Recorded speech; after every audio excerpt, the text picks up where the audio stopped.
Syederalun Pos Kesehatan Desa atau Poskesdes Kampung Kerumbo Kecamatan Kutablang Biren hingga Sabtu 31 Januari 2026 masih tertutup endapan lumpur setebal sekitar 30 cm pasca banjir bandang akhir November lalu. Kondisi ini menyebabkan fasilitas pelayanan kesehatan dasar di kampung tersebut tidak dapat berfungsi. Bangunan Poskesdes yang terletak di pinggir jalan desa berdekatan dengan UPTD SD Negeri 11 Kutablang terlihat terbengkalai.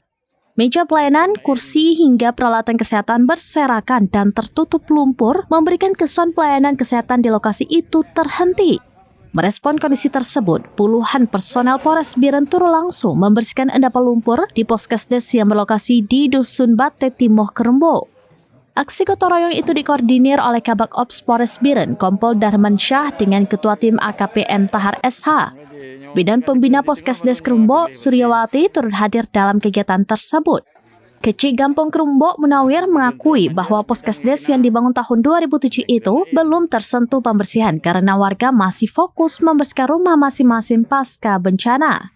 Selama ini, pelayanan kesehatan dialihkan ke Menasah dan Bidan Gampong baru mulai bertugas pada bulan ini. Nama saya Munawir, Kepala Desa Kerumbo, mengucapkan ribuan terima kasih kepada Kapolres Biren yang telah membantu membersihkan polder Desa Kerumbo. Sekali lagi saya mengucapkan ribuan terima kasih kepada Kapolres Biren. Sekian, Assalamualaikum. Dari Biren, Yusmandin Idris, Rambinews.com. Download Tribun X sekarang, menghadirkan lokal menjadi Indonesia.